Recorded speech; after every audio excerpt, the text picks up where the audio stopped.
तर 20 फेब्रुवारीच्या विशेष अधिवेशनामध्ये मराठा आरक्षणाची बाजू मांडा। विधान भवनामध्ये झालेल्या बैठकीमध्ये काँग्रेसच्या आमदारांनी या सूचना केल्यात। ओबीसी आरक्षणाला धक्का न लागता मराठा आरक्षणाची बाजू मांडण्याच्या सूचना यावेळी करण्यात आल्या।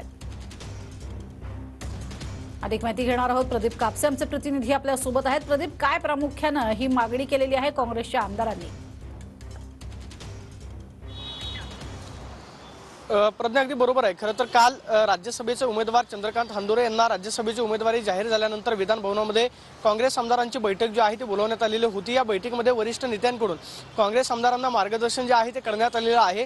राज्यसभा उमेदवारी मिळाल्यानंतर आगामी खरं तर संपूर्ण तयारी जी आहे ती वरिष्ठ नेत्यांकडून आमदारांच्या माध्यमातून सूचना ज्या आहेत त्या देण्यात आलेल्या आहेत। मात्र 20 तारखेला राज्य सरकारनं मराठा आरक्षणाच्या संदर्भामध्ये विशेष अधिवेशन जे आहे ते बोलवलेलं आहे आणि विशेष अधिवेशनामध्ये मराठा समाजाची बाजू जी आहे ती काँग्रेस आमदारांकडून मांडण्यात यावी, त्या पद्धतीचं मार्गदर्शन जे आहे त्या बैठकीमध्ये करण्यात आलेलं आहे। मात्र सगळ्यात महत्त्वाची मागणी आहे ती म्हणजे काँग्रेस आमदारांनी बाजू मांडताना ओबीसी आरक्षणाला कोणताही धक्का लागणार नाही याची काळजी जी आहे ती घ्यावी आणि त्या पद्धतीने मराठा आरक्षणाची बाजू जी आहे ती विधानसभेमध्ये मांडावी, अशा पद्धतीच्या सूचना ज्या आहेत त्या काँग्रेस आमदारांना देण्यात आलेल्या आहेत। ओबीसी आरक्षणाला धक्का न लागता मराठा समाजाला आरक्षण देण्यात यावं ही मागणी जी आहे ती प्रामुख्याने आमदारांची असावी, अशा पद्धतीचा मार्गदर्शन जे आहे ते वरिष्ठ नेत्यांकडून या बैठकीमध्ये करण्यात आलेलं आहे। आज सकाळी परत एकदा काँग्रेस विधिमंडळ आमदारांची बैठक जी आहे ती बोलवण्यात आलेली आहे।